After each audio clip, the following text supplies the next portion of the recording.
The night Evan Cole dragged his drunk boss from the jaws of a speeding truck, he had no idea she was his boss at all. He just saw a broken woman stumbling barefoot into traffic during the worst storm in a decade. By morning, she'd vanished from his couch like a ghost.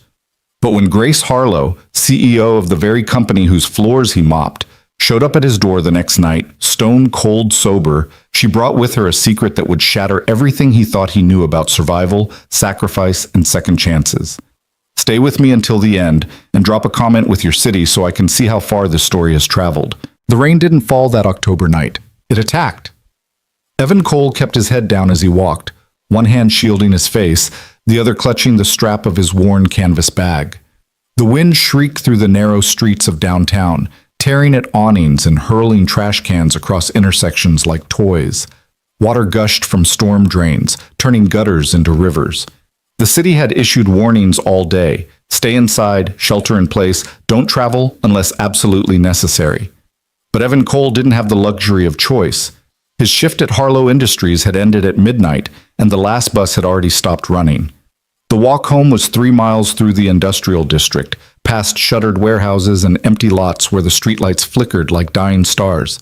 He'd made this walk 1,000 times before, in rain, in snow, in the suffocating heat of summer, because this was what you did when you were a single father working night security for $11 an hour. You walked.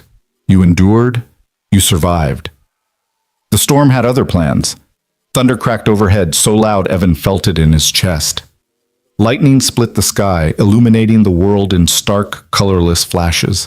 He was soaked through within minutes, his jacket clinging to his shoulders, water squishing in his boots with every step. His phone was dead, had been dead since yesterday when he couldn't afford to pay the electric bill, and had to choose between charging it at work or keeping the lights on at home for Liam. He'd chosen Liam. He always chose Liam. His son was 8 years old, asleep in their cramped apartment 6 blocks away, watched over by Mrs. Chen from next door. The elderly woman never asked for payment, just brought over dumplings on Sundays and told Evan he reminded her of her own son, who died young. Evan never asked how. Some wounds you didn't poke. He was thinking about Liam, about the school permission slip he needed to sign for the field trip, about the hole in the boy's sneakers that was getting too big to ignore when he saw her. At first he thought she was a bundle of rags caught against the median, but then she moved, lurching forward into the street, and Evan's heart stopped. She was barefoot. Her dress, expensive, even Evan could tell that much, hung in tatters around her knees. Her dark hair was plastered to her face, and she walked with the loose, boneless stumble of someone who'd drunk themselves past caring. She swayed into the middle of the intersection, directly into the path of an oncoming truck whose headlights cut through the rain like knives. Evan didn't think. His bag hit the pavement as he ran, his boots slapping through puddles, his lungs burning. The truck's horn blared, a long, angry scream, and the woman turned toward it with the slow, dreamy curiosity of the deeply intoxicated. She didn't raise her hands. She didn't try to move. She just stood there, swaying, as 2 tons of steel bore down on her. Evan hit her from the side, wrapping both arms around her waist and driving them both toward the curb.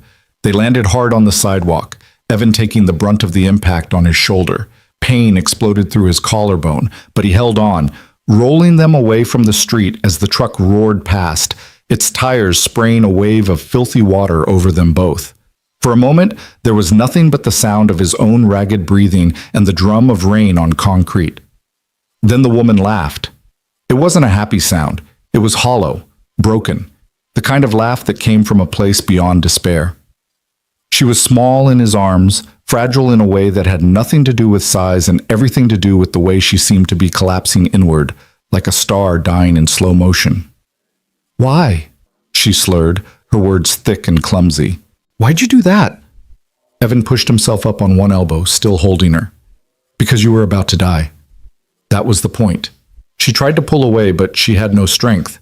Her eyes, green, Evan noticed, even in the dark, were glassy and unfocused. "Let me go." "Not a chance." "You don't know me." "Don't need to." Evan got to his feet, then reached down and hauled her up.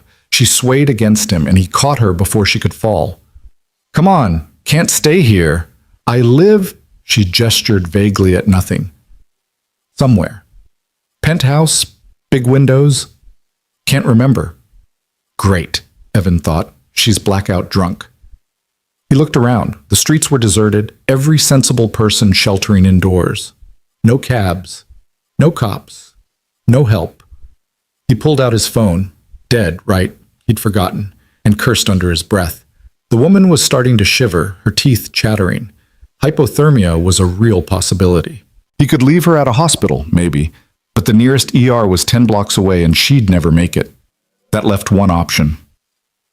Okay, Evan said, more to himself than to her. Okay, you're coming with me. She didn't protest when he bent and scooped her into his arms.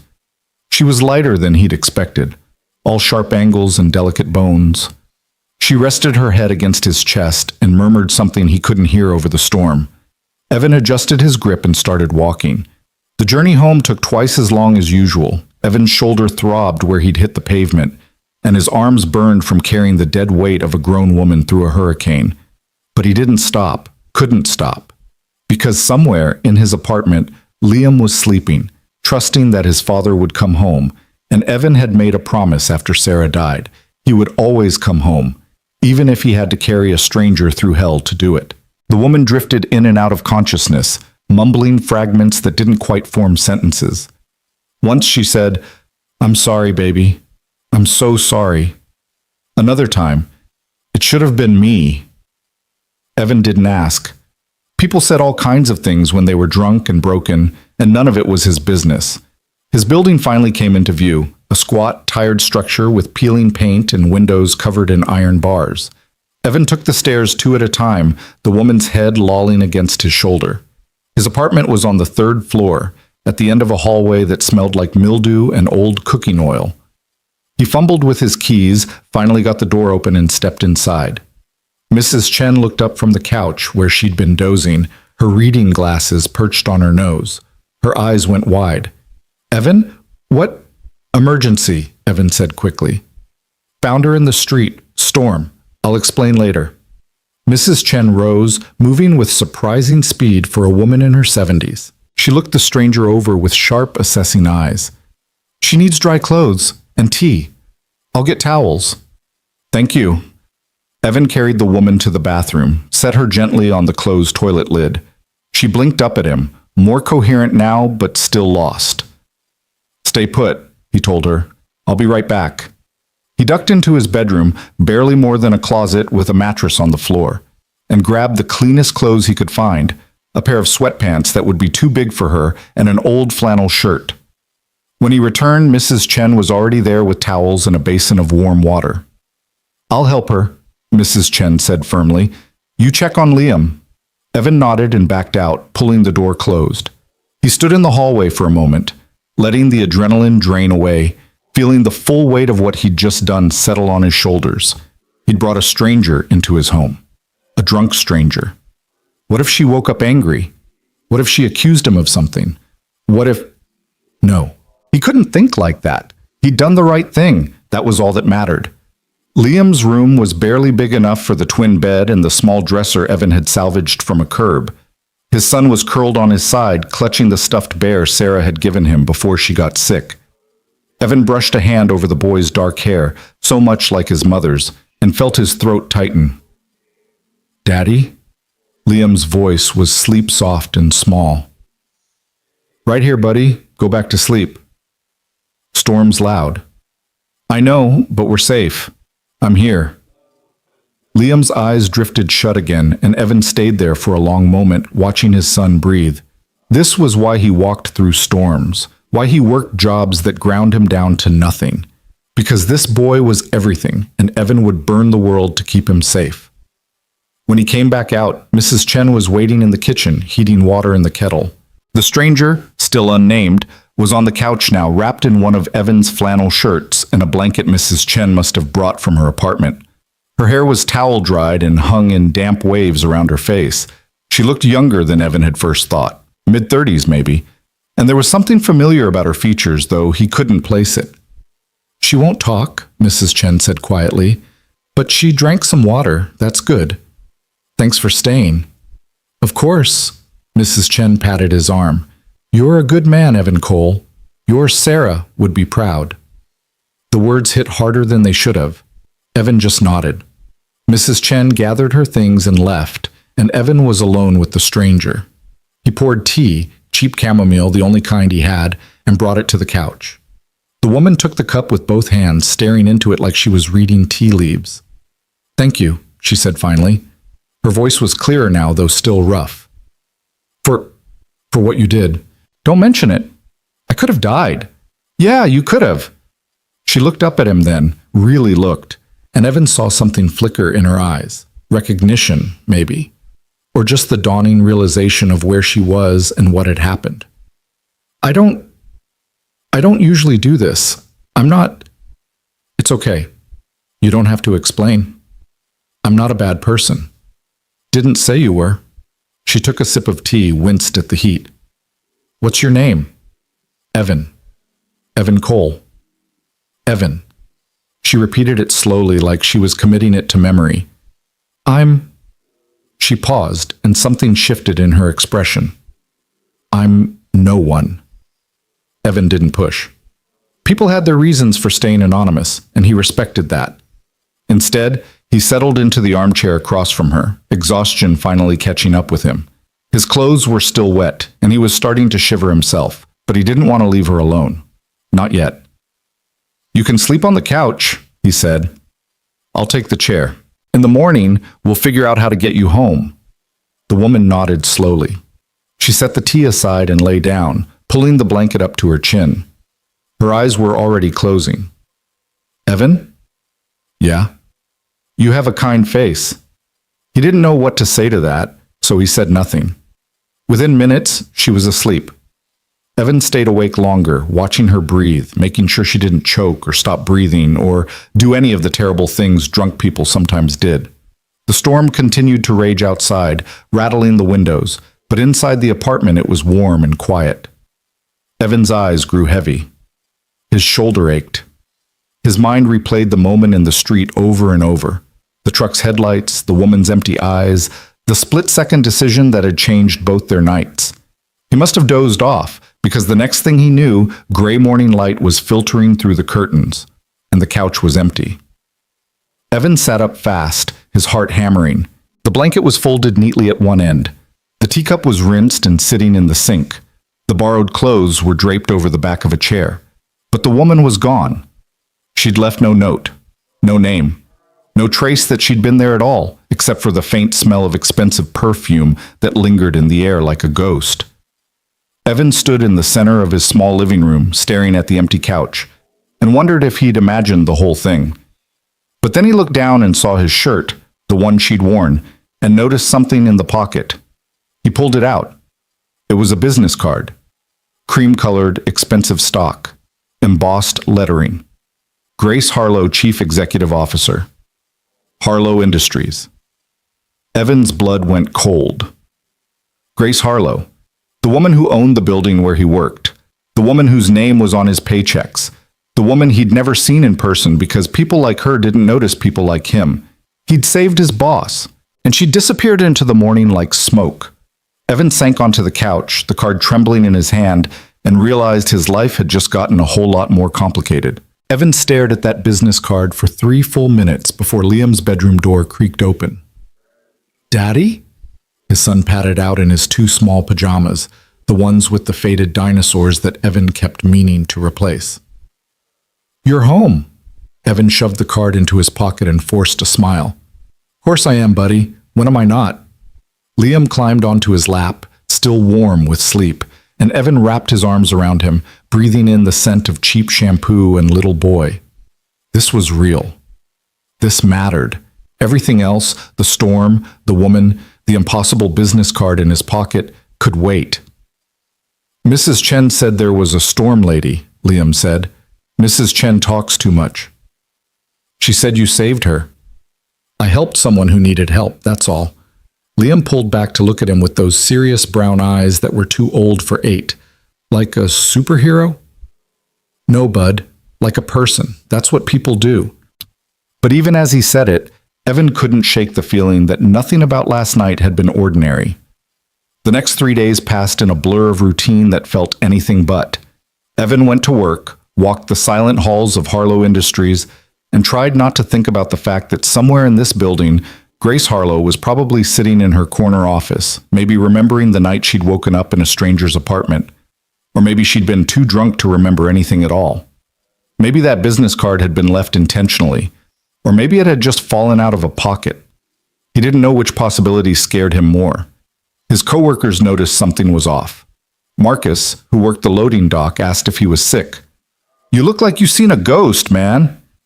"Just tired," Evan said. "You're always tired. This is different." But Evan couldn't explain it, so he just shrugged and got back to work. On the fourth night, everything changed. His shift ended at midnight, same as always. The storm had passed days ago, leaving the city washed clean and crisp. Evan walked his usual route home, past the closed shops and empty lots, his breath fogging in the October air. He was thinking about the electric bill, still unpaid, and wondering if he could pick up an extra shift somewhere when he saw her. She was standing under a broken streetlight, the one that had been flickering for months. This time she wasn't drunk. This time she was perfectly still, dressed in dark jeans and a coat that probably cost more than Evan made in 3 months. Her hair was pulled back, and even from a distance he could see she was sober, alert, waiting for him. Evan's first instinct was to turn around, to pretend he hadn't seen her, to avoid whatever conversation was about to happen. But his feet kept moving forward, pulled by something he couldn't name. Curiosity, maybe, or just the bone-deep inability to walk away from someone who looked like they needed something, even if that someone was his boss. "Mr. Cole." Her voice was steady now, nothing like the slurred words from that night. "I was hoping you'd come this way." "Ms. Harlow." He stopped a few feet away, maintaining distance. "You shouldn't be out here. This neighborhood isn't safe at night." A ghost of a smile touched her lips. "Neither was that intersection, but you were there anyway. That was different." "How?" "I didn't have a choice." "Neither did I." She took a step closer, and Evan could see her more clearly now. There were shadows under her eyes that makeup couldn't quite hide, and her hands were shoved deep in her coat pockets like she was holding something back. "I came to thank you, properly. You left your business card. That was enough." "No, it wasn't." She looked away toward the dark street, and when she spoke again her voice was quieter. "I've been trying to work up the courage to come talk to you for 3 days. I've stood on this corner every night, watching for you, and every night I've chickened out. Do you know how pathetic that is? A CEO afraid to thank the man who saved her life?" Evan didn't know what to say to that, so he waited. "I saw your apartment," Grace continued. "Not much, just glimpses while your neighbor was helping me. The photos on the wall, taped up because you don't have frames. The wooden toys on the shelf that someone carved by hand. The permission slip on the refrigerator for a field trip you probably can't afford to send your son on." She finally looked back at him, and her eyes were bright with something that might have been tears. "I saw a man who has nothing and still opened his door to a stranger. Anyone would have done the same." "No." Her voice was sharp now, almost angry. "They wouldn't. I've been testing that theory for 10 years, Mr. Cole. Trust me, they wouldn't." The silence stretched between them, filled with the distant sound of traffic and the hum of the dying streetlight. Evan shifted his weight, uncomfortable under her gaze. "I don't need thanks," he said finally. "You were in trouble. I helped. That's the end of it." "Is it?" Grace pulled one hand from her pocket, and Evan saw she was holding something. A photograph, creased and worn like it had been folded and unfolded 1,000 times. She held it out to him. "Look at this." Evan took it reluctantly. The photo showed a woman, younger, lighter, the weight of the world not yet on her shoulders, with her arm around a small boy. He was maybe 7 or 8, with dark hair and a gap-toothed smile, holding up a toy dinosaur like it was the greatest treasure in the world. "My son," Grace said quietly. "Henry. That was taken 3 months before he died." Evan's chest tightened. He tried to hand the photo back, but Grace shook her head. "Car accident, 10 years ago. Drunk driver ran a red light." Her voice was steady, reciting facts like a newsreader. Henry was in the back seat. He died instantly. The doctor said he didn't suffer, like that was supposed to make it better. Ms. Harlow, my husband left 6 months later. Couldn't stand to look at me, couldn't stand the empty house. I threw myself into work because work doesn't ask you how you're doing or tell you it's time to move on. Work doesn't care that there's a hole in your chest where your child used to be. She took the photo back, staring at it. And every year on the anniversary of his death, I get drunk enough to forget I'm still alive. Understanding crashed over Evan like a wave. That night was 10 years exactly. Grace tucked the photo away. I didn't plan to walk into traffic. I didn't plan anything. I just wanted the pain to stop, even if just for a few hours. And then you... She stopped, pressed her lips together. You didn't know me. Didn't know my name. But you still ran into traffic to pull me out. I told you, anyone would have... My son was 8 when he died, Grace interrupted. Your son is 8 now. I saw that permission slip. Liam, right? Going to the science museum? Evan's jaw tightened. Don't. Don't what? Don't use my son to make yourself feel better about that night. The words came out harsher than he'd intended, but Grace didn't flinch. Instead, she nodded slowly. You're right. That was out of line. I'm sorry. She turned to leave, and Evan knew he should let her. Should let this entire strange situation end right here. Let them both go back to their separate lives. Her in her penthouse, him in his tiny apartment. But something made him speak. Wait, Grace stopped. Why are you really here? She turned back, and in the dim light, Evan could see the careful mask she wore cracking just slightly. Because you saw me at my worst, and I want you to know that's not all I am. Because I've spent 10 years being the woman who lost everything, and for just a moment in your apartment, surrounded by your dignity and your carved toys and your son's dinosaur books, I remembered what it felt like to be human again. She paused. And because I want to do something for you, not as charity, not as pity, but as redemption. I don't need redemption. I do. The words were raw, honest. Let me help you, Mr. Cole. Let me fund your education. Let me help your son. Not because you're pathetic or because I'm noble, but because for the first time in a decade, I saw something worth saving and it wasn't me. Evan took a step back. No. No? I'm not your redemption project. I'm not some feel-good story you can tell yourself to sleep better at night. My son and I, we're doing fine. Are you? Grace's voice was gentle but unyielding. You work night security for minimum wage. Your phone is disconnected, your son's wearing shoes with holes in them. That's not fine, Mr. Cole. That's survival. Survival is fine, Evan shot back. Survival is honest work and paying my own way and teaching my son that you don't take handouts from people who feel guilty. Is that what you think this is? Guilt? Isn't it? Grace was quiet for a long moment. Then she reached into her other pocket and pulled out a small notebook, the kind executives carried for jotting down ideas. She scribbled something, tore out the page, and held it out to him. That's my personal number, not the business line. Mine. She waited until Evan reluctantly took the paper. I'm not asking you to decide tonight. I'm not even asking you to call me. But I'm asking you to think about it. Think about what you could do with an education. Think about what your son's life could look like if you had the resources to give him what he deserves. And then, if you decide you want to talk, call me. And if I don't, then I'll respect that. But, Mr. Cole? She met his eyes. Pride is a luxury. I hope you can afford it. She walked away then, her footsteps echoing on the empty street until she reached a black sedan parked at the corner. The driver, Evan hadn't even noticed there was a driver, opened the door for her, and she slipped inside. The car pulled away, and Evan was left standing under the broken streetlight with a phone number in his hand and 1,000 thoughts in his head. He didn't call.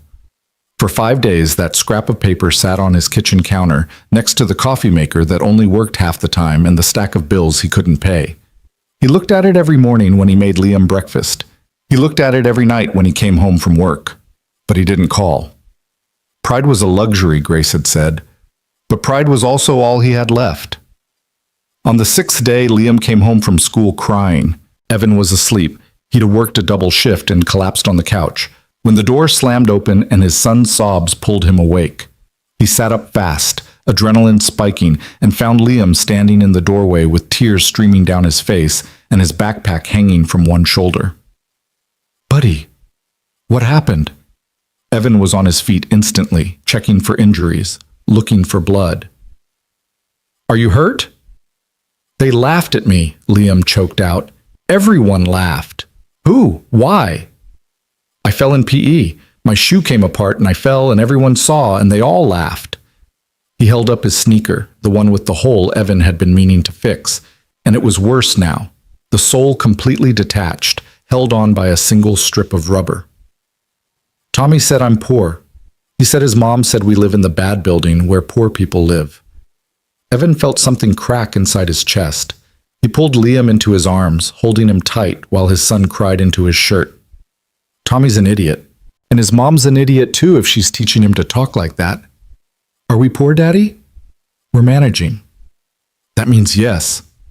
Evan couldn't argue with that. He held Liam for a long time until the crying stopped and turned to hiccups.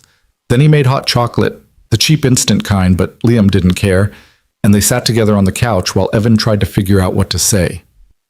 "You know what makes someone rich?" he asked finally. Liam shook his head. "Having people who love them. Having a safe place to sleep. Having enough food to eat, and a father who'd do anything to keep them safe. That's rich, buddy. Everything else is just noise. But I still need new shoes." "I know. I'll figure it out." But Liam's red-rimmed eyes said what his mouth didn't. "You always say that, and it never changes." After Liam went to bed that night, Evan stood at the kitchen counter, staring at that phone number. He thought about Tommy's cruel words. He thought about the hole in his son's shoe. He thought about the permission slip for the field trip that was due tomorrow, the one he couldn't afford to sign. He thought about pride and what it cost. The phone rang 4 times before she answered. "Grace Harlow, it's Evan Cole." His voice was rough. "I want to talk." There was a pause, and when Grace spoke again, he could hear the careful neutrality in her tone. "Okay. When?" "Tomorrow. After my shift." "Where?" "Your office. I'm not coming to your house, and I don't want you coming to mine again." "All right. I'll leave your name at the front desk. Midnight?" 12:30. "I need to walk home first, check on my son." "Bring him if you want." "No." The word came out sharper than Evan intended. "This is between us. He doesn't get pulled into this until I know what this is." "Fair enough." Grace paused. "Thank you for calling, Mr. Cole." "Don't thank me yet. I haven't agreed to anything." "I know, but you called. That's enough for now." Evan hung up without saying goodbye, his heart pounding like he'd just done something dangerous. Maybe he had. The next night, after tucking Liam in and confirming with Mrs. Chen that she'd check on him in an hour, Evan walked back to Harlow Industries. The building looked different at night when he was entering through the front door instead of the service entrance. The lobby was all marble and glass, cold and gleaming under recessed lighting. The security guard at the desk, James, who Evan knew from the break room, looked up in surprise. "Evan, what are you doing here?" "Meeting with Ms. Harlow." James's eyebrows shot up. "You're on the list. Penthouse level. She's expecting you." The elevator ride to the top floor was the longest 60 seconds of Evan's life. He caught his reflection in the mirrored walls, tired eyes, cheap jacket, work boots that had seen better years, and almost turned around. What was he doing here? What made him think someone like Grace Harlow actually wanted to help someone like him? But then he thought about Liam's face, the tears, the shame, and he stayed put.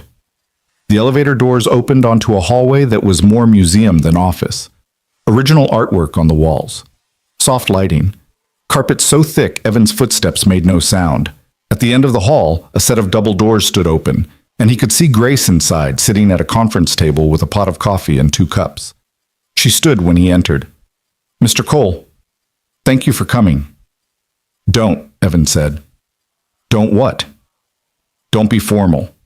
You've seen me carry you through a hurricane and you've stood in my kitchen. We're past Mr. Cole." Something in her expression softened. "Evan, then. And you can call me Grace." He nodded stiffly and sat across from her at the table. Grace poured coffee, real coffee, the kind that smelled rich and complex, and pushed a cup toward him. Evan wrapped his hands around it, needing something to do. I'm going to be direct, Grace said, sitting back down, because I think you'd appreciate that more than corporate speak. Yeah, I would. I want to pay for you to go back to school. Business administration, project management, whatever you want to study. Night classes so you can keep working. I'll cover tuition, books, everything. In exchange, you'll work for me, not as security, but in operations. You'll start at the bottom of that department, but you'll start with a real salary, benefits, healthcare for you and Liam. Evan's jaw tightened. Why? Because you're smart. Because you're observant. Because anyone who can raise a child alone while working nights and still have the presence of mind to save a stranger's life has the kind of character this company needs. You don't know anything about me. I know enough. Grace leaned forward. I had HR pull your file after that night. Do you know what I found? Perfect attendance for 3 years, not a single complaint. Twice you caught attempted break-ins that the police said prevented major thefts. You're overqualified for your position, Evan. You're wasted on night security. It's honest work. I'm not saying it isn't. I'm saying you deserve better. Your son deserves better. There it was. The hook she knew would get him. Evan's hands tightened on the coffee cup. What's the catch? No catch, just boundaries. Grace pulled out a folder she'd clearly come prepared and slid it across the table. 3-month trial period.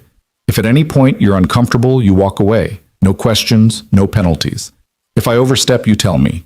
If anyone in this company gives you grief about favoritism, you come directly to me. And we keep this professional. I'm not trying to buy your friendship, Evan. I'm trying to give you an opportunity. Evan opened the folder. Inside was a contract, simple and clear, outlining exactly what Grace had described. The salary made his breath catch. It was more than triple what he made now. The benefits package included dental. When was the last time Liam had been to a dentist? I'll look like a charity case, he said quietly. To who? The people in this building don't know your story. All they'll know is that I hired someone from security into operations. It happens. And if anyone asks, you tell them you earned it. Did I? You saved my life. I'd say that's earning it. Evan stared at the contract, his mind racing. He thought about Liam's shoes, about the unpaid bills, about the field trip permission slip he'd had to tell his son they couldn't afford, about the look in his son's eyes when Tommy called them poor. Pride was a luxury, and Evan was tired of pretending he could afford it. 3 months, he said, trial period. And if I feel like this is charity or pity or whatever psychological thing you need to work through, I'm out. Deal. Grace held out her hand. Evan shook it, her grip firm and cool. When do I start? 2 weeks. That gives you time to finish out your security contract and prepare Liam. I'll have HR contact you about paperwork. She paused. There's one more thing. Of course there was. Evan waited. Grace pulled out another paper, this one with a list of names. I'm starting a scholarship fund for single parents who want to go back to school. I need someone to help design it. Someone who understands what those parents actually need, not what some board of directors thinks they need. I want you to help me build it. I'm not a charity expert. No, you're someone who's lived it. That's worth more than any expert. Grace's eyes were steady on his. Help me do this right, Evan. Help me make sure this fund actually helps people instead of just making me feel better. And despite himself, despite every instinct telling him to be careful, Evan felt something shift. Maybe this wasn't just about Grace's redemption. Maybe it was about his too. Okay, he said. I'll help. Grace smiled, a real smile, the first one he'd seen from her. And for just a moment she looked like the woman in that photograph with her son, before the world had taken everything from her. Thank you, she said. Evan just nodded and stood to leave. He was at the door when Grace spoke again. Evan? He turned. Your son, Liam, the field trip, the science museum? Evan's spine stiffened. What about it? I'll make sure the school's scholarship fund covers it. Anonymous donation. No one will know it came from me. It's not for you, Grace said quietly. It's for him. Let him go on the field trip, Evan. Let him be 8 years old without worrying about money. Just this once. Evan wanted to argue, wanted to throw the offer back in her face and storm out with his pride intact. But then he thought about Liam's face when he'd asked if they were poor, and the word that came out wasn't the one he'd planned. Okay. He left before she could see how much that single word had cost him, walked through the marble lobby and out into the cold night air. The city stretched around him, vast and indifferent, full of people in their warm homes with their paid bills and their children's intact shoes. But for the first time in 3 years since Sarah had died and left him alone with a 5-year-old and a mountain of medical debt, Evan felt something he'd almost forgotten how to feel. Hope. It was terrifying. The hope lasted exactly 4 days before it curdled into doubt. Evan stood outside Mrs. Chen's apartment on a Thursday evening, his hand raised to knock, trying to find the words to explain why everything was about to change. How did you tell your 8-year-old son that the man who'd barely kept them afloat was suddenly being handed a life preserver by a woman they didn't know? How did you make it sound like opportunity instead of charity? He knocked. Mrs. Chen opened the door with Liam at her hip, the boy's face smeared with what looked like chocolate. Evan? Early tonight? Need to talk to Liam. You got a minute? Of course. Come in. Her apartment smelled like jasmine tea and the dumplings she made every Sunday. Liam scrambled down and ran to him, arms wide. Daddy, Mrs. Chen made cookies. I can see that. Evan wiped chocolate from his son's chin. Hey, bud. Can we talk for a second? Liam's smile faltered. In his short life, he'd learned that serious talks usually meant bad news. Did I do something wrong? No, nothing like that. I just need to tell you about something that's going to be different. Mrs. Chen tactfully retreated to her kitchen, but Evan could feel her listening. He sat on the worn couch and pulled Liam onto his lap, suddenly unsure where to begin. You know how I work at the big building downtown? He started. Liam nodded. Well, the woman who owns that building, her name is Ms. Harlow, she offered me a new job. A better one. It means I'll still work nights for a little while, but I'll also be going to school during the day to learn new things. And eventually I'll have a different schedule, better pay, we'll be able to move somewhere nicer. Liam's eyes went wide. Really? Really? Can we get a place with a park? Evan's throat tightened. Maybe. We'll see. And can I get new shoes? Yeah, buddy, new shoes, whatever you need. Liam threw his arms around Evan's neck, squeezing tight. This is the best day ever. But as Evan held his son, he felt Mrs. Chen's eyes on him from the kitchen doorway. When Liam finally pulled away and ran off to tell her about the park they might have, the old woman came and sat beside Evan. This woman, she said quietly, the one offering you this job. Is it the storm lady? Evan shouldn't have been surprised. Mrs. Chen missed nothing. Yeah. And you trust her? I don't know yet. Mrs. Chen was quiet for a moment, her weathered hands folded in her lap. My son, the one I told you about who died young, he was proud. Too proud. When his business failed, people offered help. Good people, with no strings. But he couldn't accept it. Pride, he said. By the time he finally asked for help, it was too late. She looked at Evan. Pride won't feed your boy, Evan Cole. Sometimes accepting help is the bravest thing you can do. The words sat heavy in his chest long after he'd taken Liam home, long after he'd tucked him into bed with promises of new shoes and parks and better days. Evan lay awake on his mattress on the floor, staring at the water-stained ceiling, and wondered if he was being brave or just desperate. His first day at Harlow Industries in operations started at 7 in the morning, which meant leaving Liam with Mrs. Chen earlier than usual. The boy was still half asleep when Evan kissed his forehead goodbye, but he mumbled, "Good luck, Daddy," and that was enough to carry Evan through the lobby doors. The operations department was on the 8th floor, a maze of cubicles and conference rooms that hummed with purposeful energy. People in business casual hurried past with coffee cups and manila folders, speaking a language of acronyms and metrics that Evan didn't understand. He stood in the doorway feeling like an imposter until a woman with short gray hair and sharp eyes approached him. Evan Cole? Yes, ma'am. Janet Reeves. I run this department. Ms. Harlow tells me you're joining us. She looked him up and down, taking in his department store slacks and borrowed tie. You've got security experience. That's good. We need someone who pays attention to details. But let me be clear, I don't care who brought you here. In my department, you earn your place. Understood? Yes, ma'am. Good. Your desk is in the back. Marcus will show you the systems. She turned to leave, then paused. And Cole? Don't call me ma'am. Makes me feel old. Janet's fine. Marcus turned out to be a kid barely out of college with enthusiasm that bordered on exhausting. He spent the morning walking Evan through inventory management software, shipping protocols, and vendor relations. Evan's head spun with information, but he took notes in a spiral notebook and asked questions when he didn't understand, and slowly the chaos started to form patterns. At lunch, he sat alone in the break room with the sandwich he'd packed the night before.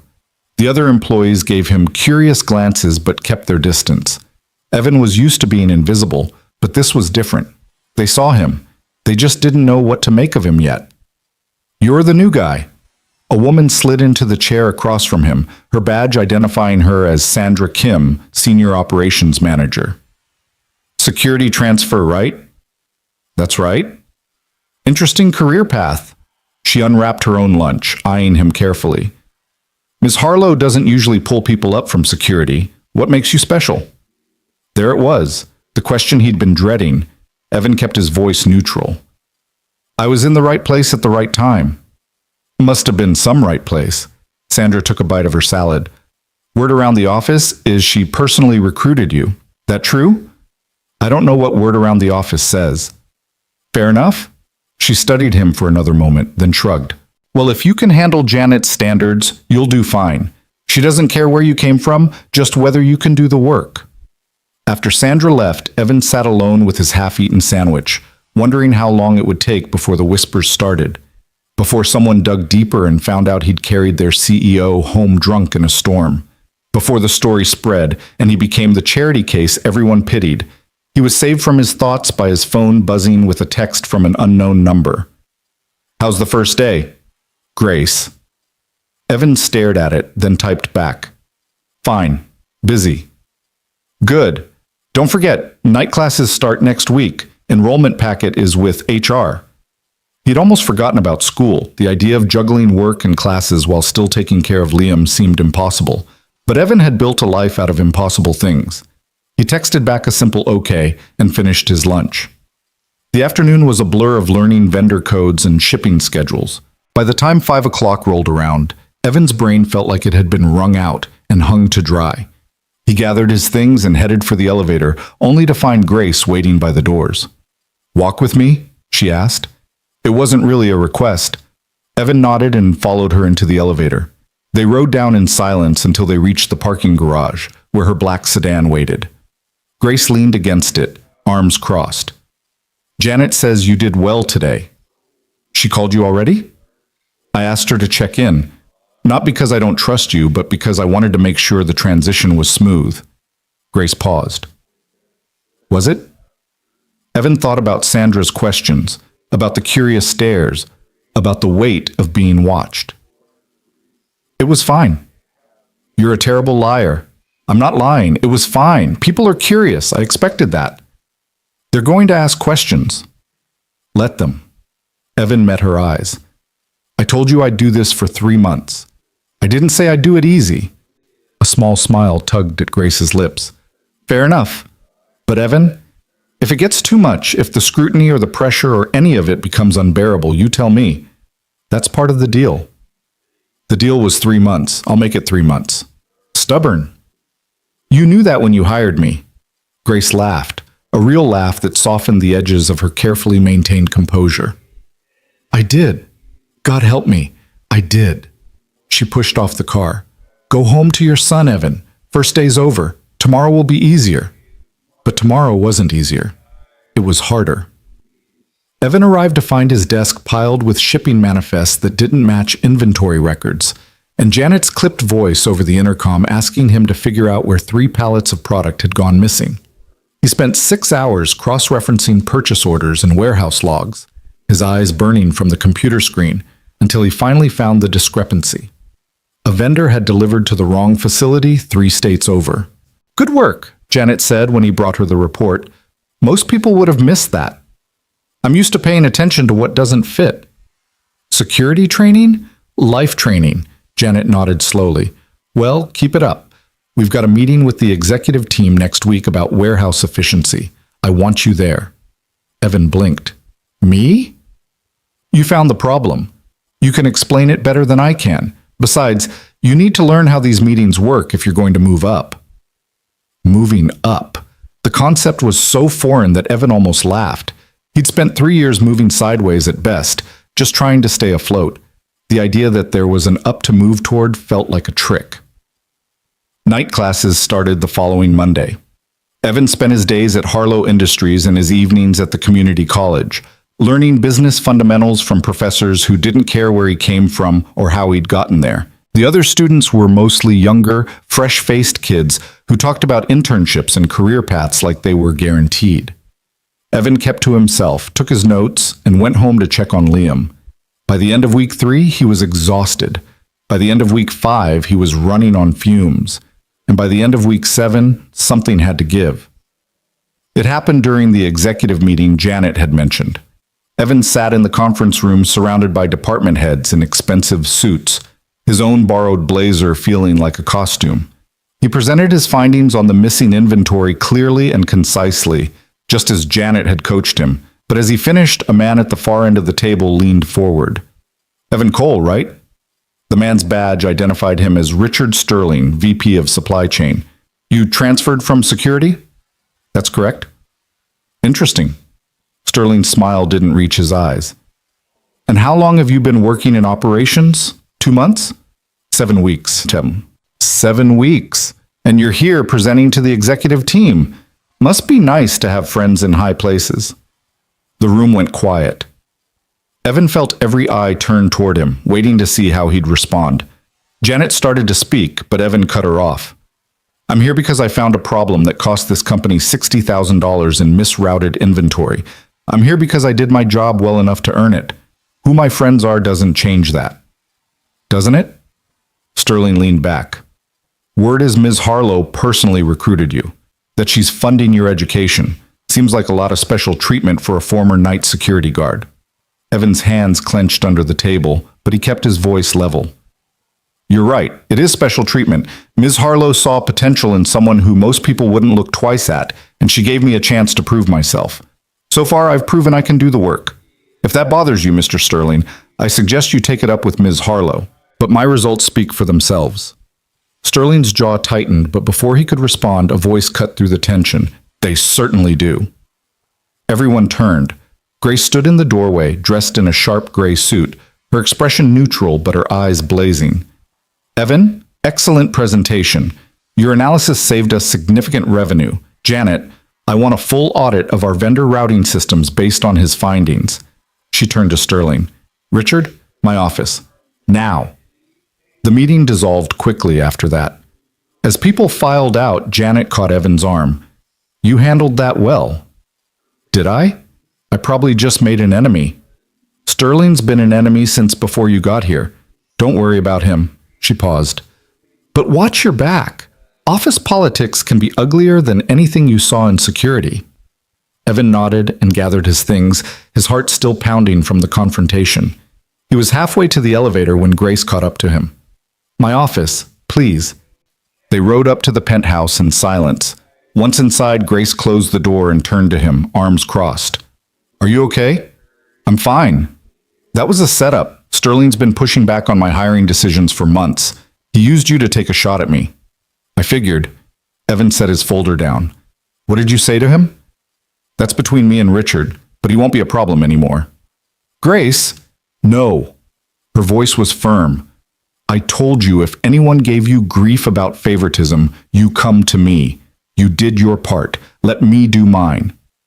Evan wanted to argue, but the exhaustion of 7 weeks of juggling too many things finally caught up with him. He sank into a chair, rubbing his face.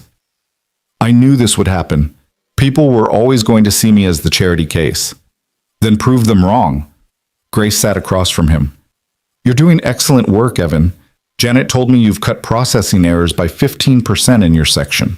The warehouse audit you suggested is going to save us hundreds of thousands. That's not charity, that's earned. It doesn't feel earned when I have to justify my existence in every meeting. Welcome to corporate America. You think I don't have to justify myself every day? I'm a woman CEO in a male-dominated industry. Half the board still questions every decision I make. The difference is, I stopped caring what they think and started focusing on results. She leaned forward.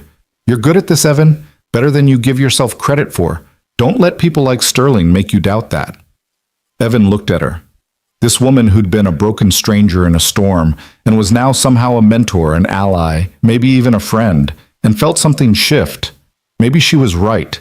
Maybe results were all that mattered. Okay, he said quietly. I'll focus on the work. Good. Grace stood. Now go home. It's Friday night. Spend time with Liam. The office can survive without you for a weekend.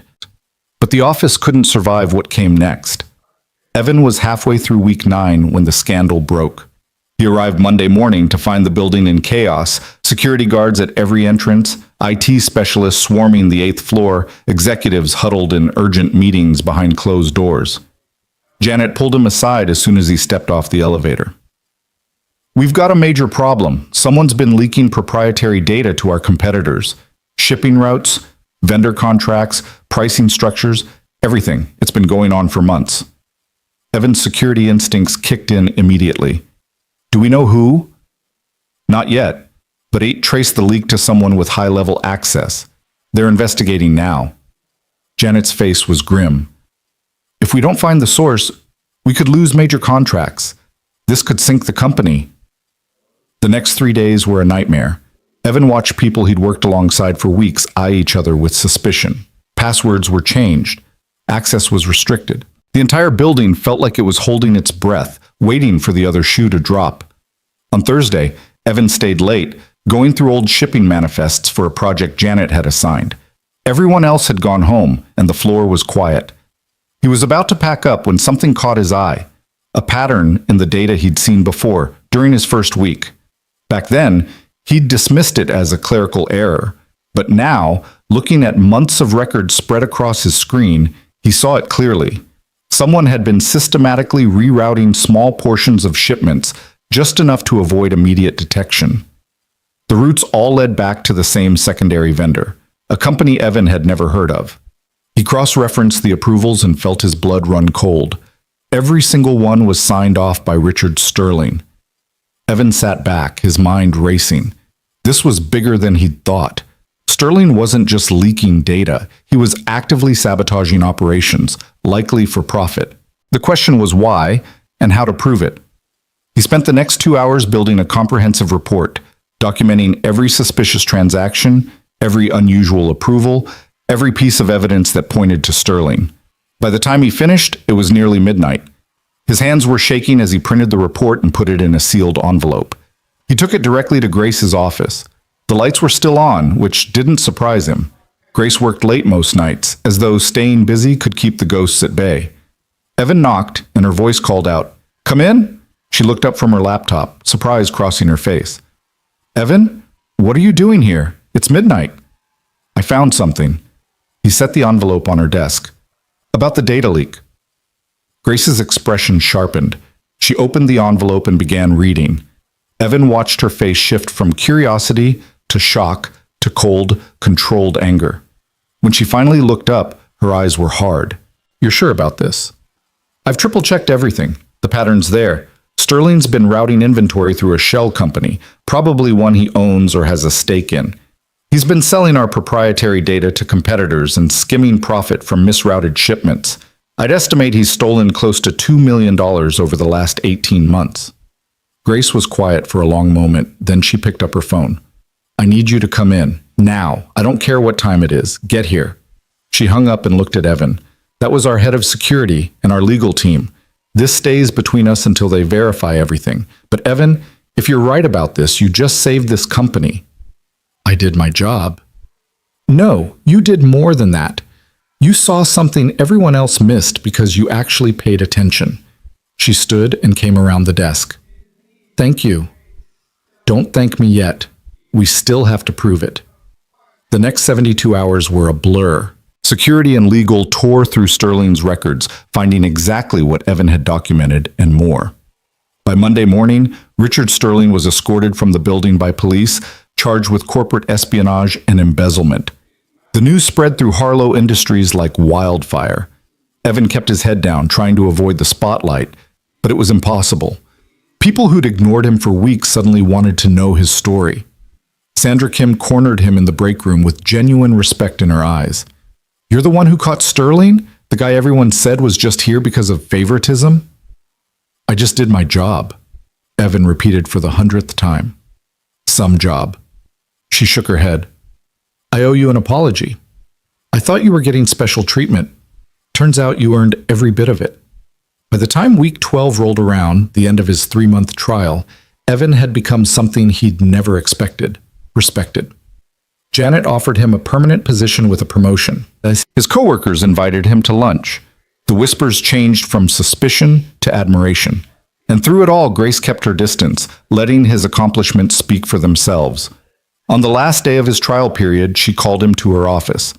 Evan went with a mixture of anticipation and dread, unsure what came next. Grace gestured to a chair. "Sit, please." He sat. "3 months ago, I made you an offer. 3 months to decide if this arrangement worked for both of us." She paused. "Has it worked for you?" Evan thought about Liam's new shoes, the apartment with working heat, the fact that his son had gone on that field trip and come home talking about dinosaurs for 3 straight days. He thought about going to school, about learning things he'd never imagined he'd understand, about feeling like maybe, just maybe, there was more to life than survival. "Yeah," he said quietly. "It's worked." "Good, because it's worked for me too. You're one of the best hires I've made in years, Evan. Not because I gave you a chance, but because you took it and ran with it." She slid a folder across the desk. "This is a permanent offer. Salary increase, better benefits, and a new title, Operations Analyst. Janet wants you on her senior team." Evan opened the folder, his eyes scanning the numbers. The salary was more than he'd ever imagined making. The benefits included not just healthcare, but vision and dental, and even a retirement plan. It was real. It was happening.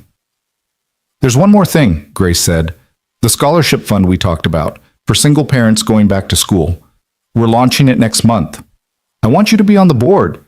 Help me make sure it actually helps people who need it." Evan looked up at her. "Why me?" "Because you know what it's like. Because you'll fight for them the way you fought for yourself. Because this isn't just about redemption for me anymore, Evan. It's about building something that matters." She paused. "What do you say?" Evan thought about the man he'd been 3 months ago, exhausted, barely keeping his head above water, one emergency away from losing everything. He thought about the man he was now, still exhausted, still fighting, but fighting towards something instead of just against the tide. "Okay," he said. "I'm in." Grace smiled, and this time it reached her eyes. "Good. Now get out of here. It's Friday night. Take your son somewhere fun. You've earned it." Evan stood to leave, but at the door he turned back. "Grace?" "Yeah?" "Thank you. For seeing something in me I didn't see in myself. Thank you for proving me right." He left before the emotion in his chest could turn into words, took the elevator down, and stepped out into the evening air. The city stretched around him, still vast and indifferent, but somehow less overwhelming than it had been 3 months ago. His phone buzzed with a text from Liam. "Daddy, are you coming home soon? Mrs. Chen made extra dumplings." Evan smiled and typed back, "On my way, buddy. Save me some." As he walked through streets that had once felt like enemy territory, Evan realized that somewhere along the way, he'd stopped just surviving. He was living again. And the woman who'd stumbled drunk into traffic had somehow taught him how. The dumplings were still warm when Evan got home, and Liam's face was smeared with soy sauce. Mrs. Chen had outdone herself. The table was covered with steamed buns, stir-fried vegetables, and enough food to feed a small army. She beamed at Evan from the kitchen doorway, her weathered face creased with pride. "Big day deserves big meal," she announced. "Sit, sit, eat while hot." Evan wanted to ask how she knew it was a big day, but Mrs. Chen had a way of knowing things before they were spoken. He sat beside Liam, who immediately launched into a breathless story about a science experiment at school involving vinegar and baking soda that had apparently exploded all over his teacher's desk. And then Mr. Rodriguez said it was okay because that's what science is, making mistakes and learning from them, Liam finished, his eyes bright. Can we do experiments at home? Maybe small ones, Evan said, ruffling his son's hair, ones that don't explode. But explosions are the best part. Mrs. Chen laughed from across the table, and for a moment everything felt impossibly normal. The small kitchen, the simple meal, this boy who talked too fast and smiled too wide. This was what mattered, not the title on a business card or the numbers in a bank account, just this. But as Liam chattered on about rockets and chemical reactions, Evan's phone buzzed. A text from Grace. Board meeting Tuesday 9 a.m. Need you there to present scholarship fund proposal. No pressure. The last two words made him smile. Everything with Grace came with pressure, even when she pretended otherwise. He texted back, I'll be ready. The weekend passed in a blur of normalcy that felt almost foreign. Evan took Liam to the park, a real park with working swings and grass that wasn't mostly dirt, and watched his son race around with an energy that seemed limitless. They got ice cream from a truck, the expensive kind with real vanilla beans, and Liam declared it the best ice cream in the entire universe.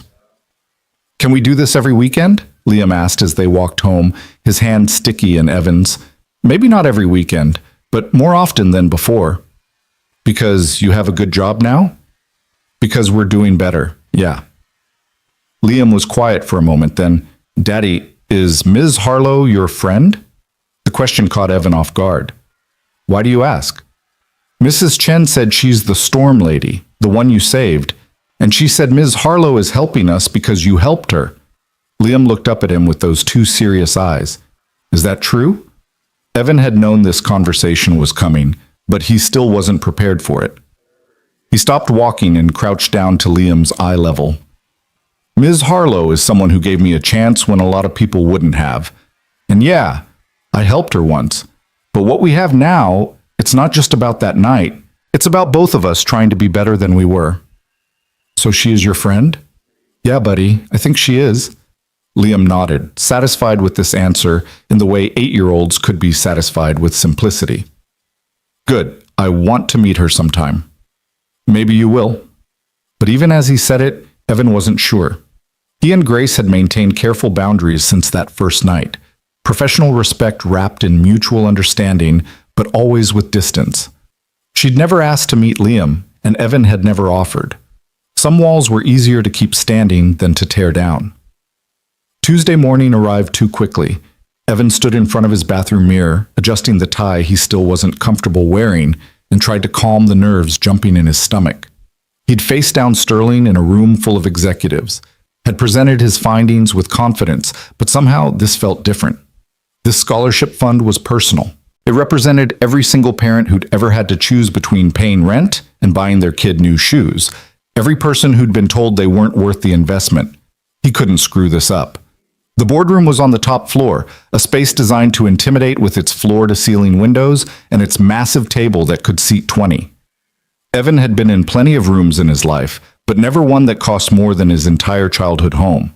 Grace was already there, along with 6 board members whose combined wealth probably exceeded the GDP of a small country. They looked up as he entered, their expressions ranging from curious to skeptical. Evan Cole, Grace said, her voice carrying that particular tone of authority she used in official settings. Our operations analyst and the architect of our single-parent education initiative.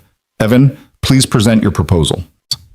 He'd rehearsed this 100 times, but standing in front of these people who probably thought Charity was writing a check and forgetting about it, the words felt insufficient. Still, he opened his folder and began. The single-parent education initiative isn't about handouts, he started, meeting each board member's eyes. It's about removing barriers. A single parent who wants to go back to school faces obstacles most people never consider. Childcare during class hours, transportation, the cost of books and supplies on top of tuition. They can't just quit their job to be a full-time student. They're supporting a family. He pulled up the presentation he'd spent weeks preparing, charts and graphs showing the correlation between education and earning potential, the long-term economic benefits of investing in workforce development. But then he set aside his notes and spoke from experience. 3 months ago, I was working night security for minimum wage. I had a son to feed and bills I couldn't pay. When Ms. Harlow offered me a chance to go back to school, it wasn't just the tuition that mattered.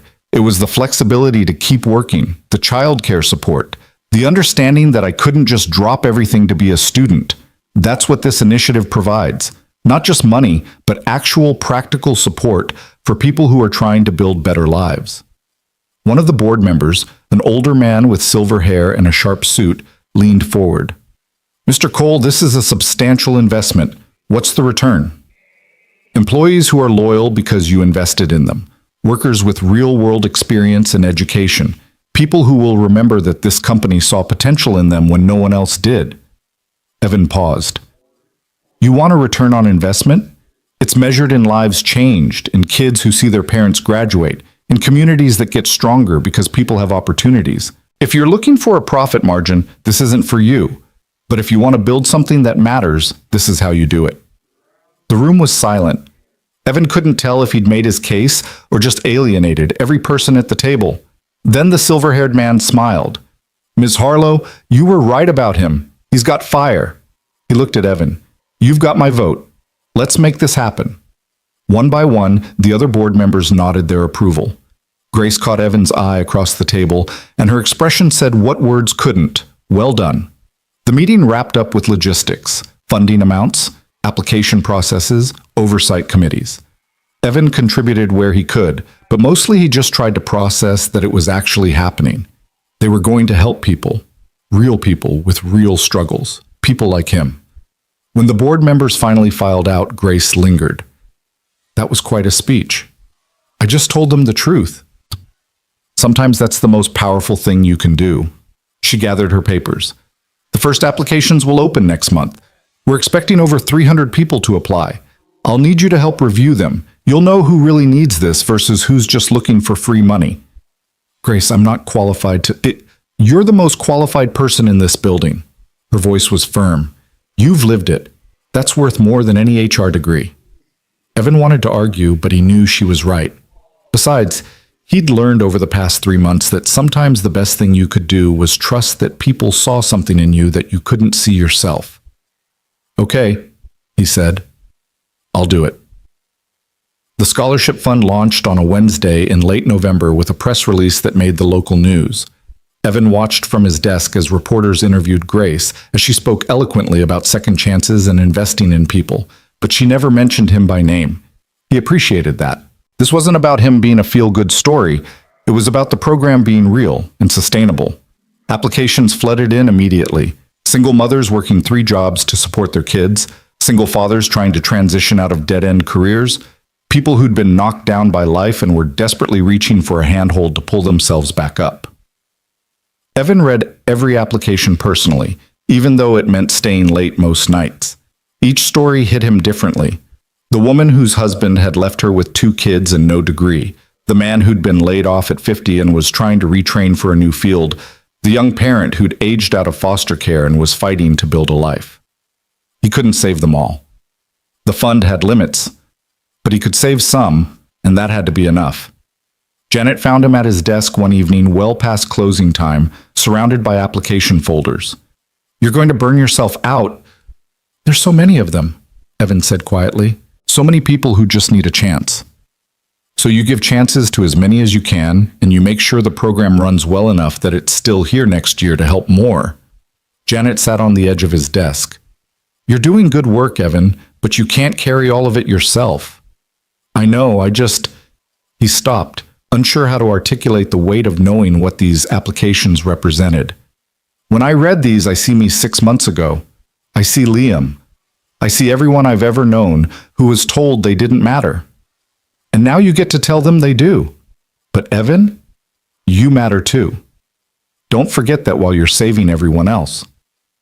After Janet left, Evan sat in the quiet office and let her words sink in.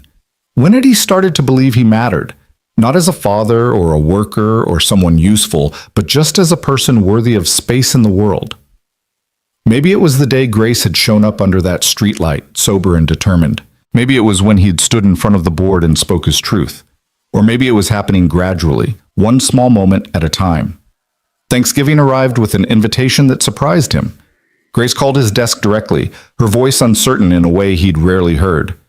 "I know this might be overstepping," she started, "but I'm having a small dinner on Thursday. Very small.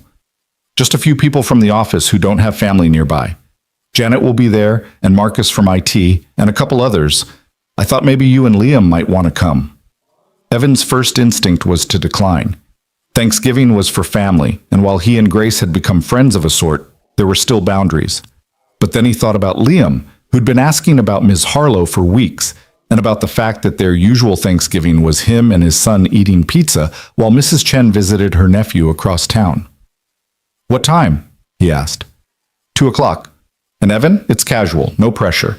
No, just food, and people being grateful. They're not alone." Thanksgiving Day was unseasonably warm, one of those autumn afternoons where the sun felt like a gift. Evan dressed Liam in his good shirt and spent 20 minutes arguing about whether the boy needed to wear shoes that weren't sneakers. "But these are my favorite shoes," Liam protested. "We're going to a nice dinner." Miss Harlow said casual. In the end, Liam won, mostly because Evan was too nervous to fight about footwear. They took a cab to Grace's address, a high-rise in the part of the city where doormen wore uniforms and lobbies had actual art. The doorman checked a list and waved them through to an elevator that opened directly into Grace's penthouse. Evan had expected opulence, the kind of sterile wealth that felt more like a museum than a home. Instead, Grace's apartment was warm. Comfortable furniture, bookshelves overflowing with worn paperbacks, photos on the walls of a life that had been full before it had been emptied. And in one corner, barely noticeable unless you knew to look, a small shelf with toy dinosaurs and children's books that looked like they'd been read 1,000 times. Grace appeared from the kitchen wearing jeans and a sweater, her hair pulled back, looking more relaxed than Evan had ever seen her. "You made it, and you must be Liam." Liam, usually shy around strangers, stepped forward and held out his hand with the formal politeness Evan had taught him. "Nice to meet you, Ms. Harlow. My dad says you're his friend." Grace shook his hand seriously. "I am, and please call me Grace. Ms. Harlow makes me sound old." "How old are you?" "Liam," Evan said sharply, but Grace laughed. "It's fine. I'm 37. How old are you?" 8 3/4. The quarters are important." They absolutely are. Other guests arrived. Janet with a homemade pie, Marcus with a case of wine, 2 women from accounting whom Evan recognized but didn't know well. The apartment filled with conversation and laughter, the kind of easy gathering that happened when people stopped trying to impress each other and just existed together. Liam gravitated toward the toy shelf, and Grace surprised Evan by sitting on the floor beside his son, talking about dinosaurs with genuine interest. "That's a triceratops," Liam explained, holding up a small figure. "They lived in the late Cretaceous period and ate plants. They're my favorite." "Mine too," Grace said. "See that book there? The one about prehistoric creatures? That was my son's favorite. He used to make me read it every night." Liam's eyes went wide. "You have a son?" "I did. He died a long time ago, but I kept his books, and sometimes I still read them." "That's sad." "It is. But it's also good to remember the happy parts. He really loved dinosaurs, just like you." Liam considered this with the seriousness of a child processing grief they didn't fully understand. Then he carefully selected a book from the shelf and brought it to Grace. "We could read this one together, if you want." Evan watched from across the room as Grace's composure cracked just slightly, her eyes bright with tears she didn't let fall. "I'd like that very much." They sat together on the floor, Grace reading and Liam asking a million questions, and Evan felt something shift in his chest. This wasn't charity anymore. This wasn't obligation or guilt or any of the complicated emotions that had started this journey. This was just connection, 2 broken people and a child building something new from the pieces of what they'd lost. Dinner was chaos in the best way. The table was too small for everyone, so they ate buffet-style, balancing plates on laps and sharing stories. Janet told embarrassing tales about her early days at Harlow Industries. Marcus described a coding disaster that had nearly crashed the entire system. Grace shared a story about her first board meeting where she'd accidentally called one of the directors by the wrong name for the entire hour. And he never corrected me, she said, laughing. Just answered to David, even though his name was Robert. Why didn't he say something? Liam asked. Because sometimes people are too polite to correct you, and you don't realize your mistake until it's too late. Grace met Evan's eyes across the room. But the important thing is that you keep showing up and trying to do better. The afternoon stretched into evening. Liam eventually fell asleep on Grace's couch, exhausted from excitement and too much pie. The other guests gradually left until it was just Evan and Grace, sitting by the windows watching the city lights flicker on. Thank you for coming, Grace said quietly. I wasn't sure you would. I wasn't sure either, but I'm glad we did. Liam's a special kid. He is. He's the best thing I ever did. Evan paused. You were good with him, the dinosaur thing. That couldn't have been easy. It wasn't, but it was also... She stopped, searching for words. It was nice. To remember Henry as a person who loved things, not just as a loss. Does that make sense? Yeah, it does. They sat in comfortable silence for a while. Then Grace said, I've been thinking about something, about how we met and how we got here and what it all means. And I think maybe we both needed saving that night. You pulled me out of traffic, but Evan, you've pulled me out of something bigger than that. You've reminded me that life can be about more than just surviving, that it's possible to build something good from something broken. Evan didn't know what to say to that, so he just nodded. Grace continued, I want to expand the scholarship fund, make it national. We've helped 10 people this quarter, but there are thousands more who need it. I want to build partnerships with other companies, create a network of support that goes beyond just Harlow Industries. She looked at him, and I want you to help me do it. Not as an employee, as a partner, co-director of the program. Grace, I'm not qualified, experienced enough. I've heard all your objections before, and they're still wrong. Her voice was gentle but firm. You know what these people need because you were one of them. That's the only qualification that matters. Say yes. Evan looked at his son sleeping on the couch, at this woman who'd gone from a drunk stranger to a friend, at the city sprawling below them, full of people fighting their own battles. He thought about the man he'd been 6 months ago and the man he was becoming. Okay, he said. Yes.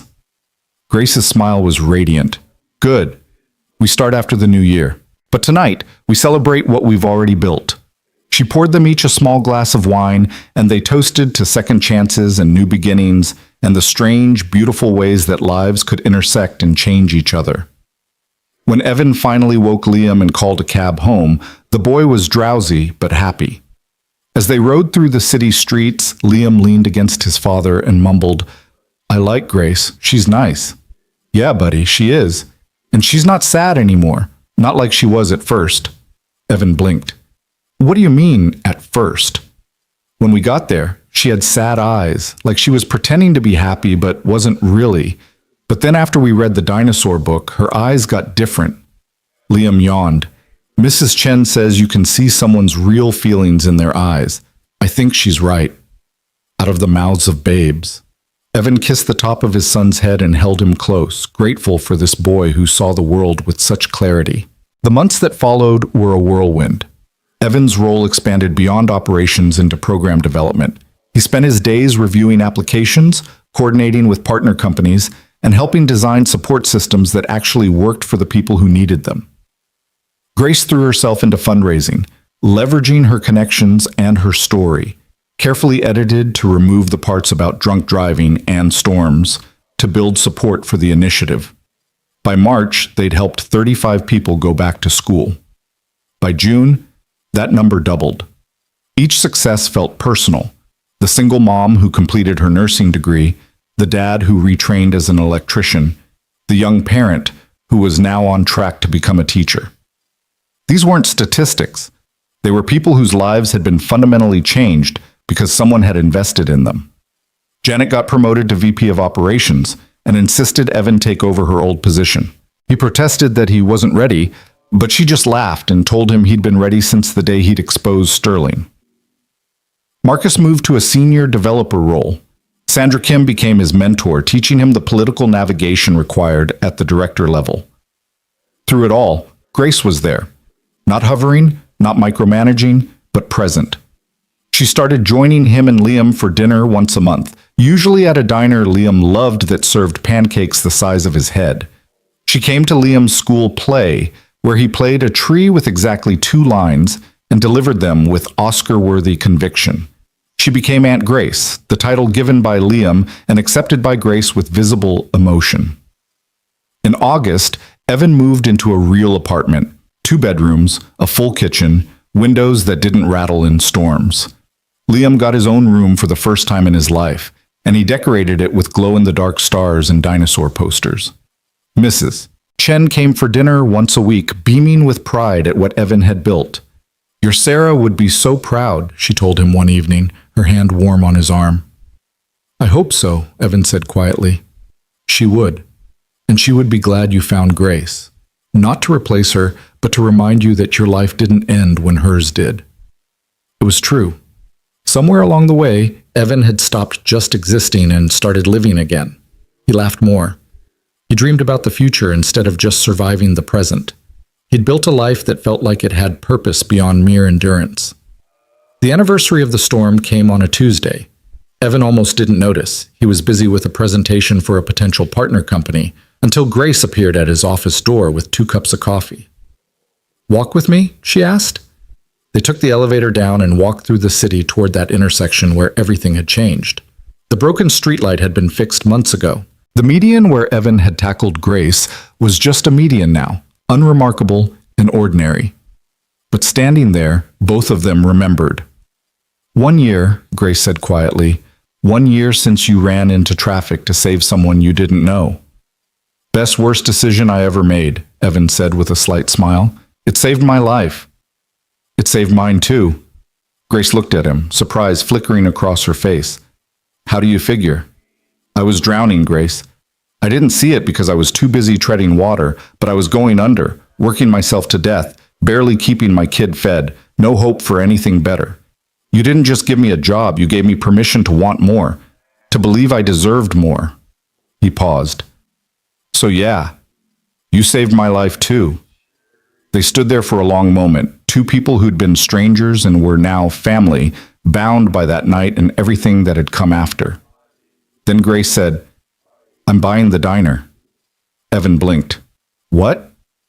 "The one Liam loves. The one that serves pancakes the size of his head. It's been struggling financially, and the owner wants to sell. I'm going to buy it, keep the staff, and use it as a hiring ground for people in our program. Give them real jobs with real wages while they're going to school." "Grace, I'm not asking permission. I'm telling you because you'll have to help me run it." She grinned. "We're expanding, Evan. Not just the scholarship fund, but the whole ecosystem around it. Jobs, childcare, housing assistance. Everything that makes the difference between surviving and thriving." That's huge. That's the point. Grace turned to face him fully. "We can't save everyone, but we can build something that helps enough people that it starts to matter. And maybe, just maybe, we can change how the world thinks about investing in human potential." Evan felt something swell in his chest. Pride, hope, purpose, all tangled together. "When do we start?" "We already have." They walked back to Harlow Industries together, talking logistics and dreaming big dreams. And Evan realized that this was what redemption looked like. Not a single moment of salvation, but 1,000 small choices to keep showing up, to keep trying, to keep believing that broken things could be mended into something new and strong. That night, when he tucked Liam into bed, his son asked, "Daddy, are we happy now?" "Yeah, buddy, I think we are." "Good. I like being happy." "Me too." As Evan turned off the light, Liam's voice came soft through the darkness. "Daddy, I'm glad the storm happened, because it brought us Grace." Evan's throat tightened. "Me too, Liam. Me too."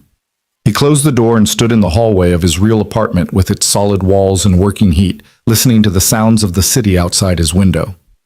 Somewhere out there, Grace was in her penthouse, probably still working, still building, still fighting to turn her loss into something meaningful. Somewhere out there, 35 people were going to school because they'd been given a chance. And somewhere out there, more storms were coming. They always were. But Evan wasn't afraid anymore because he'd learned that storms didn't just destroy, they revealed. They stripped away everything unnecessary and showed you what really mattered. And sometimes, if you were lucky, they brought you exactly the person you needed to find your way back to the light. The diner acquisition happened faster than Evan expected. By October, Grace had finalized the purchase, retained every single employee, and was already interviewing program participants for new positions. The place kept its name, Mel's 24-hour, and its character, but now it had a purpose beyond serving breakfast at 3 in the morning. It became a bridge, a place where people could work decent hours for decent pay while building towards something bigger. Evan found himself spending lunch hours there, reviewing applications between bites of pie that Mel himself still made from his grandmother's recipe. The old cook had been skeptical at first when some CEO lady bought his failing business, but Grace had won him over by asking for his input on everything and actually listening. Now Mel called her boss lady with genuine affection and made sure there was always fresh coffee when she came by. "Your boss lady's good people," Mel told Evan one afternoon, sliding a plate of fries across the counter. "Don't meet many rich folks who actually give a damn." "She's not really my boss anymore," Evan said. "We're partners on the program." "Even better. Means she trusts you." Mel wiped down the counter with the efficiency of someone who'd been doing it for 40 years. "You know what I think? I think you two saved each other. Whatever happened between you, it was meant to happen." Evan didn't correct him. Some stories were too complicated to explain, and besides, Mel wasn't wrong. They had saved each other in ways that went deeper than that night in the storm. November brought unexpected challenge. 3 of the program participants dropped out, overwhelmed by the demands of school and work and family. One woman called Evan in tears, apologizing like she'd let him down personally. "I can't do it," she sobbed. "I thought I could, but my daughter got sick and I missed 2 weeks of class, and now I'm so far behind. I'm sorry. I'm so sorry." Evan sat in his office, phone pressed to his ear, and felt the weight of her disappointment like it was his own. "Hey, listen to me. This isn't failure. This is life happening. You didn't let anyone down. But the scholarship? We'll be here when you're ready to try again. Maybe next semester, maybe next year. We're not going anywhere." He paused. "And in the meantime, we're going to connect you with our childcare resources. Your daughter needs you healthy and present, not stressed to the breaking point. Take care of her. Take care of yourself. The education will wait." After he hung up, Evan sat staring at his computer screen, thinking about all the ways the system was designed to make people fail. One sick kid shouldn't derail someone's entire future, but it did. One unexpected expense, one missed class, one moment of bad luck, and suddenly the ladder you were climbing got pulled away. He pulled up a new document and started typing. By the end of the day, he had a proposal for a crisis fund, emergency money for program participants facing unexpected hardships, medical bills, car repairs, temporary childcare, the kind of things that push people off the edge when they were already hanging by their fingernails. He took it to Grace that evening. She was in her office, surrounded by financial reports, looking tired in a way that had become familiar over the past year. She spent too much time working, too many hours trying to build something meaningful, as though staying busy could keep the ghosts at bay. Evan understood. He did the same thing. "We lost 3 more today," he said, sitting down without waiting for an invitation. Grace's face fell. "Who?" "Jessica Martinez, David Chen, and Alicia Roberts. All for different reasons, but they all come down to the same thing. Life got in the way, and they had no safety net." "What do you want to do about it?" Evan slid the proposal across her desk. "This, a crisis intervention fund. Not huge amounts, just enough to bridge gaps. 500 here for a car repair, 1,000 there for emergency childcare. Whatever it takes to keep people from having to choose between their education and survival." Grace read through it carefully, her expression thoughtful. When she looked up, there was something fierce in her eyes. "This is good. Really good. But Evan, we can't save everyone from every crisis. We don't have infinite resources." "I know, but we can try to save more than we're saving now. We can build a cushion so that one bad week doesn't destroy everything they're working toward." He leaned forward. "Grace, I almost gave up 100 times before you found me. The only reason I didn't was because I had a son depending on me. But what about the people who don't have that? Who just have themselves and their exhaustion and the weight of the world telling them they're not worth the effort? Those are the people who need this most. Grace was quiet for a long moment. Then she nodded. Okay, let's do it. I'll talk to the board next week. We'll find the funding. Thank you. Don't thank me. You're the one seeing what needs to be done. She paused. You know, when I first met you, or first remembered meeting you, anyway, I thought I was giving you something. But the truth is, you've given me more. Purpose, direction, a reason to build something that actually matters. We're building it together. Yeah, we are. The board approved the crisis fund in December, just in time for the holidays.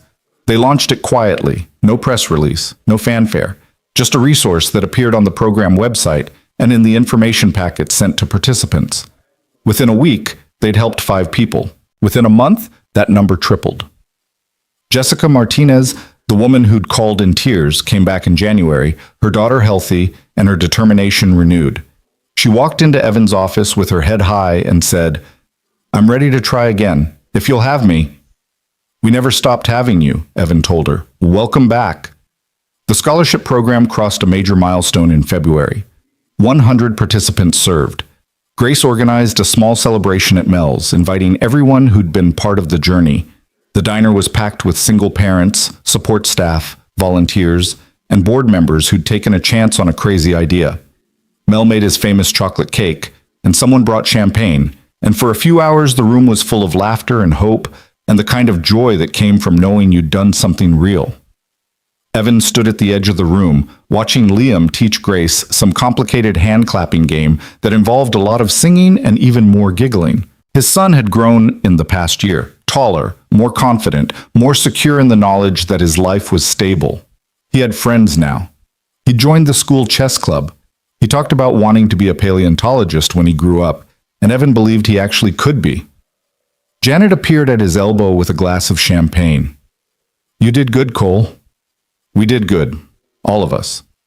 "Don't be modest. This was your vision. Grace provided the resources, but you provided the heart." She clinked her glass against his. "To second chances." "To second chances," Evan echoed. As the party wound down and people started to leave, Grace found Evan by the window. Outside, snow was beginning to fall, soft and clean, covering the city in white. "Can you believe it's been 15 months?" she asked. "Since the storm? Feels like longer." "Feels like yesterday." Grace wrapped her arms around herself. "I've been thinking about Henry a lot lately, about what he'd think of all this." "He'd be proud of you." "I hope so. I hope he'd understand why it took me so long to start living again." She turned to look at Evan. "I spent 10 years being angry at the world for taking him from me, and then you showed up and reminded me that the world also gives things back. Not the same things, not replacements, but new things. Different things, things worth building." Evan didn't know what to say to that, so he just stood beside her, watching the snow fall and feeling the weight of everything they'd survived together. Spring brought unexpected news. The program caught the attention of a national foundation interested in funding expansion into 3 more cities. Grace spent weeks negotiating terms, making sure they maintained control over the program's direction and values. Evan traveled with her to meetings, learning the language of grants and endowments and philanthropic partnerships. It was exhausting and exhilarating and sometimes terrifying, but it was also exactly what they dreamed about. "We're going national," Grace told him after one particularly grueling negotiation. They were in a hotel bar in Chicago, both too wired from the day's meetings to sleep. "This is really happening. Are you ready for it?" "Are you?" Evan considered the question. A year ago, he'd been a night security guard with no prospects and no hope. Now he was co-directing a program that was about to help thousands of people across the country. It should have felt impossible. Instead, it felt inevitable. "Yeah," he said. "I think I am." They clinked glasses, water for him, wine for her, and Evan noticed that Grace's hands weren't shaking. For the first time since he'd known her, she looked at peace with herself. The shadows that had haunted her eyes that first night were gone, replaced by something steadier. Something like contentment.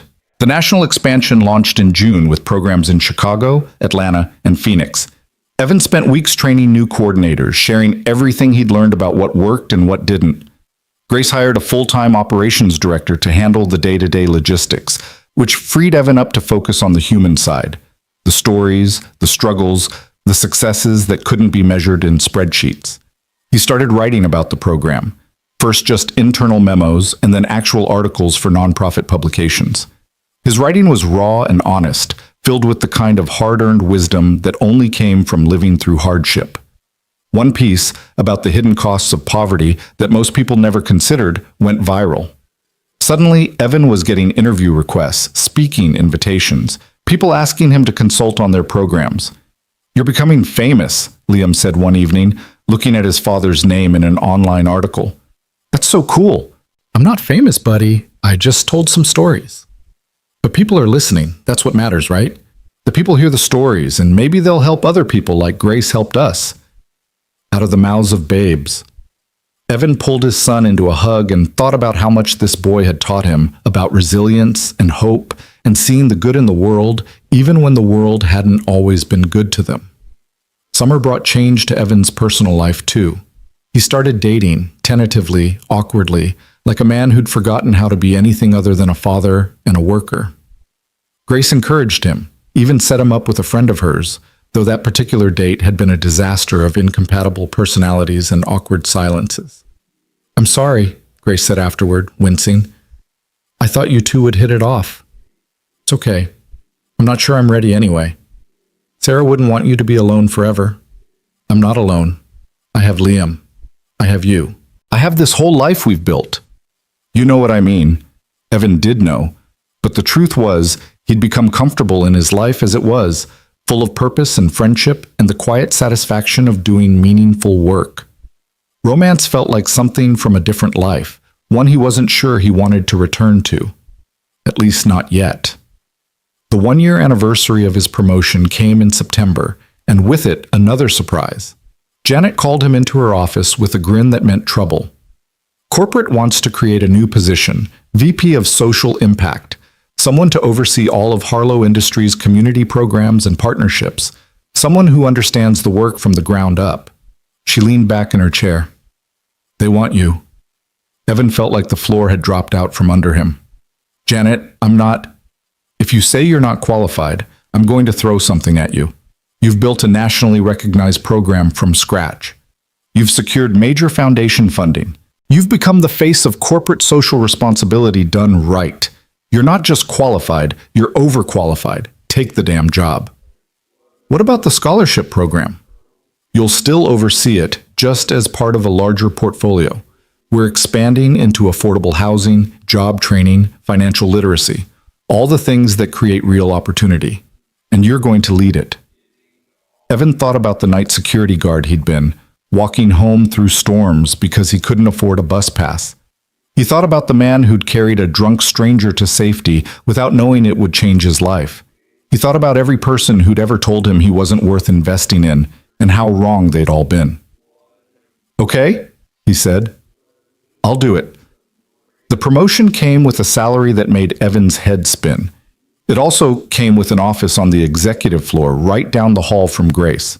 His first day in that office, he stood at the window looking out over the city and thought about perspective. How different the world looked when you were standing on the top floor instead of walking through its streets. But he promised himself he'd never forget what those streets felt like. Never forget what it meant to be invisible, to be struggling, to be one emergency away from losing everything. October brought the 2-year anniversary of the storm. This time, Evan and Grace marked it deliberately, taking the day off to visit the intersection where everything had changed. Someone had planted flowers in the median since they'd been there last. Marigolds and chrysanthemums that blazed orange and gold in the autumn sun. 2 years, Grace said, touching one of the flowers gently. Sometimes it feels like another lifetime. It was another lifetime. We're different people now. Better people? I think so. At least people who are trying to be better. But Grace was quiet for a moment, then, "I've been thinking about writing a book. About losing Henry, about the years I spent drowning, about that night and everything after, about how sometimes the people you save end up saving you. You should do it. Will you help me? I don't mean write it for me, but help me remember things accurately. Help me make sure I'm telling the truth, and not just the version that makes me look good. Grace, you don't need me for that. You've never been afraid of the truth. I need you because you were there. You saw me at my worst, and you didn't turn away. That perspective matters.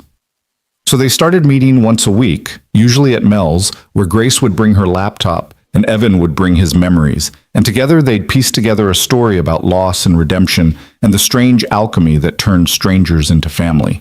The book took shape slowly, honestly, without the polish of professional memoir, but with the raw authenticity of lived experience. Liam turned 9 in November with a party that would have been impossible 2 years ago. They rented space at a local community center, invited his entire class, and watched as 20 kids destroyed a dinosaur-shaped cake and played games until they were exhausted and sugar crashed. Grace came with a present that made Liam's eyes go wide, a junior paleontologist kit complete with rock hammer and field guide. "This is the best present ever," Liam threw his arms around her. "Thank you, Aunt Grace." Evan watched them and felt something shift in his chest. This was family now. Not the one he'd been born into or the one he'd built with Sarah, but the one he'd found in the aftermath of storms and second chances. It was smaller than he'd once imagined, but it was also exactly enough. The holidays came with their usual chaos. Evan and Liam spent Thanksgiving at Grace's penthouse again, this time with a bigger crowd. Janet and her husband, Marcus, and his new girlfriend, several program participants who'd become friends, and Mrs. Chen, who brought enough dumplings to feed them all twice over. The apartment was loud with laughter and full of people who'd all, in one way or another, been given second chances. After dinner, while Liam and Marcus's girlfriend taught everyone a complicated card game that involved more shouting than actual rules, Grace pulled Evan aside onto her balcony.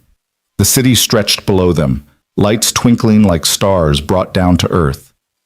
"I have something for you," Grace said, pulling an envelope from her pocket. "Don't open it now. Open it at home after Liam's asleep." "Grace, if this is money..." "It's not. Just trust me. Open it later." That night, after Liam was tucked in bed and dreaming of dinosaurs, Evan sat on his couch and opened the envelope. Inside was a single sheet of paper, a deed, to a house. A real house with a yard and 3 bedrooms, and an address in a neighborhood with good schools. His hands shook as he read the note attached. "This isn't charity, it's ownership. The house is yours, paid in full. Not because I feel guilty or because I'm trying to save you, but because you saved me, and this is the only way I know to say thank you for giving me my life back, for reminding me that Henry would want me to keep living, for being the kind of friend I didn't know I needed. The house is in Liam's name, with you as trustee. Whatever happens to either of us, he has something stable, something permanent, something that says he matters." Evan sat in the quiet of his apartment and cried. Not from sadness, but from the overwhelming weight of being seen, of mattering, of having someone care enough to make sure his son would be okay no matter what. He called Grace even though it was late. She answered on the first ring. "Did you open it?" "Grace, I can't accept this." "Yes, you can, and you will, because you've given me so much more than money can measure, and this is the only tangible thing I can give back." "But no buts. The papers are already filed. The house is Liam's. Take him to see it this weekend. Let him pick out his room. Let him have the childhood he deserves." Her voice softened. "Let yourself have a home, Evan. A real one. You've earned it 1,000 times over." That weekend, Evan took Liam to see the house. It was in a quiet neighborhood with trees lining the streets and kids riding bikes in the fading afternoon light. The house itself was perfect. Not too big, not too fancy, just right. Liam ran through every room, his voice echoing off walls that would soon hold their memories. "Can I really pick any room?" he asked, eyes wide. "Any room except the master bedroom. That one's mine." Liam chose the one with the window overlooking the backyard, already planning where his dinosaur posters would go and how he'd arrange his books. Evan stood in the doorway, watching his son claim this space, this piece of permanence, and felt something he hadn't felt in years. Security. Not just financial security, but the deep, bone-level certainty that they were going to be okay. that the ground beneath their feet was solid, that the future held possibilities instead of just survival. They moved in January, on a day when the sun was bright and the air was cold, and Mrs. Chen came with her nephew's truck to help transport their modest belongings. Grace showed up in jeans and a Harlow Industries t-shirt, ready to help carry boxes. Janet brought sandwiches. Marcus brought beer. It was messy and chaotic and perfect. By evening, Liam's room was set up and the kitchen was functional, and Evan stood in his own living room in his own house, and felt like maybe he'd finally made it to the other side of whatever storm had been chasing him since Sarah died. That night, after everyone had gone home and Liam was asleep in his new room, Evan sat on the front porch with a cup of coffee and looked at the stars. He thought about the man he'd been 2 years ago, walking through that storm with nothing but exhaustion and determination. He thought about Grace, stumbling drunk into traffic, ready to let the pain win. He thought about how many small choices and moments of Grace had led them both to this moment. His phone buzzed with a text from Grace. "House looks good. You look good in it. Sleep well in your new home." He typed back, "Thank you for everything. Thank you for seeing me, for saving me, for showing me that life after loss is still worth living."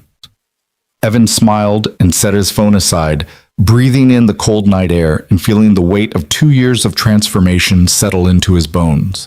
They'd both been broken that night in the storm. They'd both been drowning in their own ways. But they'd found each other in the chaos, and somehow that had been enough to pull them both back from the edge. Spring brought the book launch. Grace's memoir, titled After the Storm, became a surprise bestseller, its honest account of grief and redemption resonating with thousands of readers. She did interviews and book tours, always careful to protect Evan and Liam's privacy, but never shying away from the truth of how they'd saved each other. The publicity brought more attention to the scholarship program, more funding, more opportunities to expand. By summer, the program was operating in 8 cities with plans to add 5 more by year's end. They'd helped over 400 people return to school. The Crisis Intervention Fund had prevented countless dropouts. The network of support they'd built, childcare, housing, job placement, financial counseling, was becoming a model for how corporate social responsibility could actually create change. Evan was promoted again, this time to senior vice president. He tried to refuse. It felt like too much, too fast, but Grace just laughed and told him to stop underestimating himself. So he took the position and the responsibility that came with it, and he threw himself into the work with the same determination that had carried him through every other impossible thing he'd ever done. Liam thrived in their new neighborhood. He made friends, joined Little League, and started talking about going to college someday to study paleontology. Evan watched his son grow and flourish and felt grateful every single day for the storm that had changed their trajectory. The second anniversary of the storm's anniversary, effectively the 3-year mark of that fateful night, came in October with another gathering at the intersection. But this time, it wasn't just Evan and Grace. It was program participants, staff members, board members, and volunteers. They planted a tree in the median, a young oak that would grow and strengthen with time, its roots digging deep into the ground that had once held nothing but concrete. Grace gave a speech about second chances and the courage it took to accept help. Evan spoke about the importance of investing in people who society had written off, and then they invited others to share their stories. The single mom who'd become a nurse, the dad who'd retrained as a teacher, the young parent who was now running their own business. Story after story of transformation. Of people who'd been given a chance and had seized it with both hands. Of lives changed not by handouts, but by genuine support and belief that they were worth the investment. As the sun set and the crowd began to disperse, Grace and Evan stood beside the young oak tree, its leaves rustling in the autumn breeze.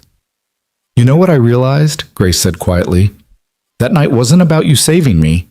It was about the universe putting us exactly where we needed to be so we could save each other." You believe in the universe now? I believe in possibility, in the fact that sometimes terrible things happen that lead to beautiful things, and the idea that loss doesn't have to be the end of the story. She touched the tree's slender trunk. This will be here long after we're gone, growing, providing shade, being proof that something good can take root in the hardest places. Like us, Evan said. Like us. They walked back to the car together, two people who'd been strangers and were now family, bound by that night and everything that had come after. The city stretched around them, full of storms and stars and people fighting their own battles. But somewhere in all that chaos, there was hope. There was possibility. There was proof that second chances were real if you were brave enough to take them. That night, Evan tucked Liam into bed in their house with its solid walls and its working heat and its future full of promise. His son was almost asleep when he mumbled, "Daddy?" "Yeah, buddy?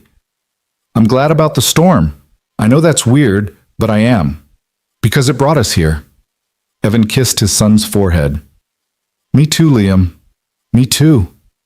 He turned off the light and stood in the hallway, listening to the sounds of his home. The hum of the refrigerator, the soft tick of the heater, the gentle breathing of his sleeping child. Outside, the city hummed with life. Tomorrow would bring new challenges, new people who needed help, new opportunities to build something meaningful. But tonight there was just this: peace, security, and the quiet knowledge that they'd made it through. The storms hadn't destroyed them. They'd revealed who they really were and what they were capable of becoming. And in the aftermath, they'd built something better than either of them could have built alone. A life worth living, a program worth fighting for, and a friendship that had become the foundation of everything else. Evan walked to his own room, looked out the window at the stars above his neighborhood, and thought about Grace in her penthouse doing the same thing. Two people who'd pulled each other from darkness. Two lives transformed by a single moment of choosing to run toward danger instead of away from it. Some people you rescue once, he thought, remembering Grace's words from years ago.